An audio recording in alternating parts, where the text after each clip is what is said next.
የሳቢላ እናት ወይዘሮ ማርዳ ወደ ቤቷ ተመለሰች። የሳቢላ እናት ወይዘሮ ማርዳ መታ ቤቱ ስር በሩን ስትቆረቁር ዲና በጣም ደነገጠች።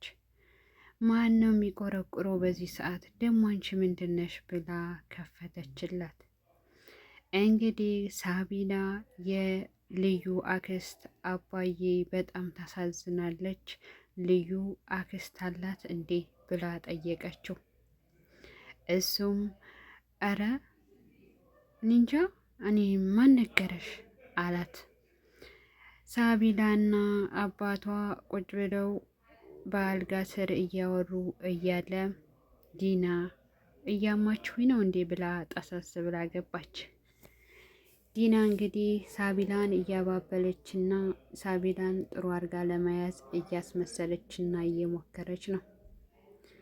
ወይዘሮ ርብቃ እንግዲህ ያረገሽውን ልጅ መንከባከብና የሐኪም ክትትል ያስፈልገዋል በማለት ከአቤ ጋር እንዲሁም ከዶክተሯ ጋር ተወያዩ።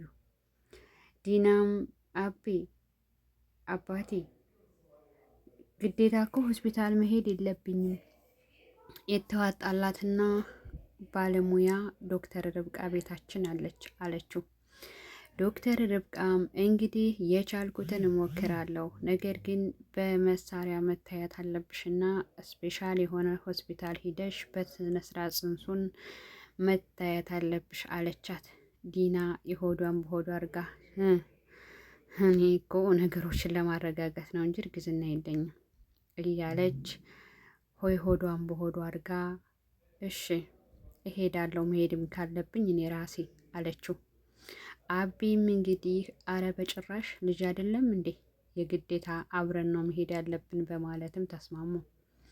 እንግዲህ ዲና የተንኮሏ ጥግ የሌለውን ጽንስ አለ ብላ ቀልብ እንትን እያለች ነውና ነገሮችን ለማረጋጋት እያሰበች ነው። እሺ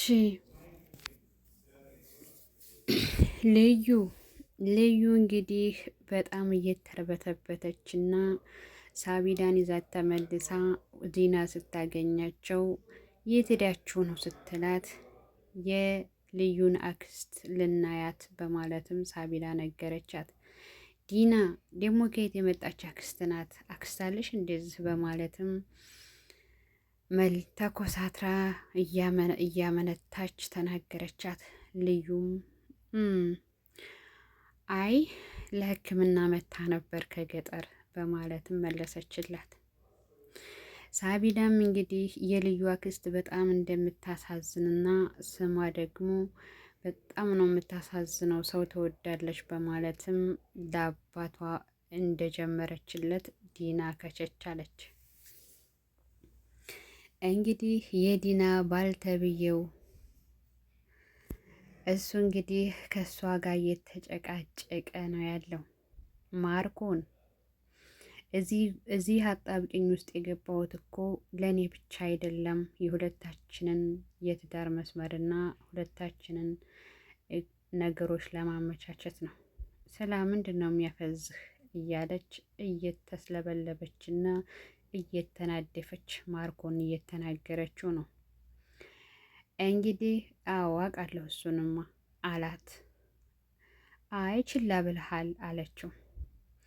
እንግዲህ የማርኮን ታዛዥ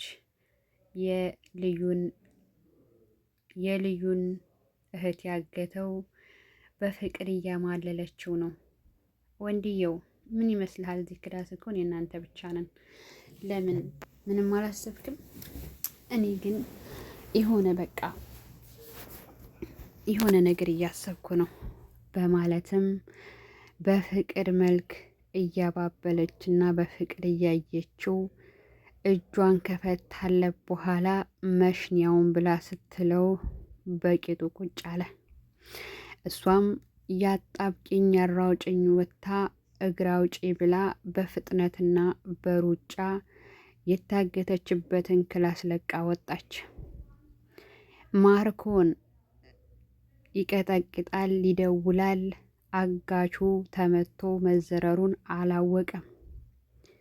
የልዩ እህት መጥፋቷንና ጥላው ስትሄድ ማርኮን ምን ይሰማዋል?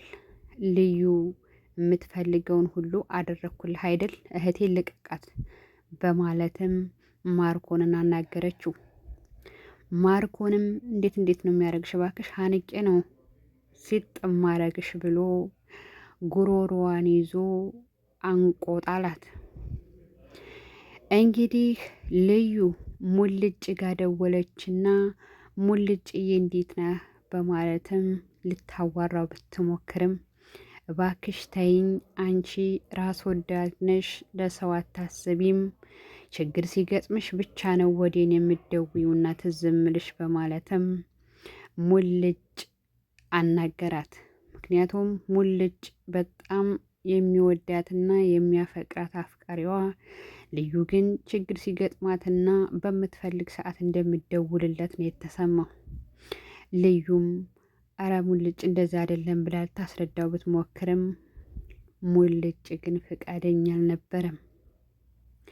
ዶክተር ርብቃ እንግዲህ ነገሮችን ሙልጭን በቃ ኮረፈኝ፣ በቃ ተጣላኝ እያለች ነገረቻት። አይዞሽ ሉሉዬ አለች ዶክተር ርብቃ።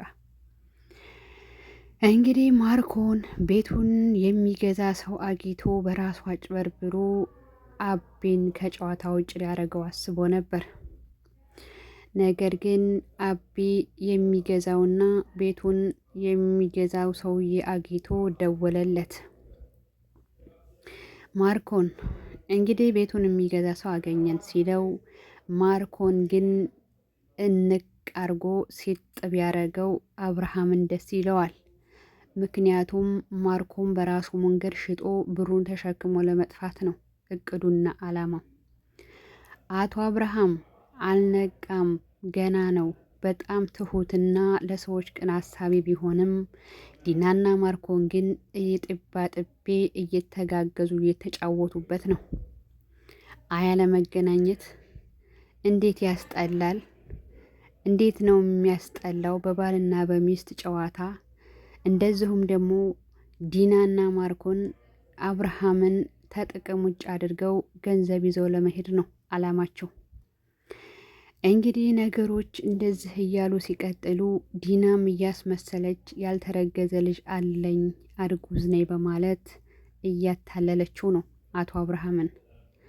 አብርሃም አልነቃም፣ ገና ነው። እንግዲህ ነገሮች እንደዚህ እየቀጠሉ ነው። የሳቢላ እናት ማርዳ የመጣይ ሰዓት ቤት ውስጥ አብርሃም ምን ይላ ይሆን? አብርሃምን የሳቢላን እናት ሲያገኛት ምን ይሰማ ይሆን?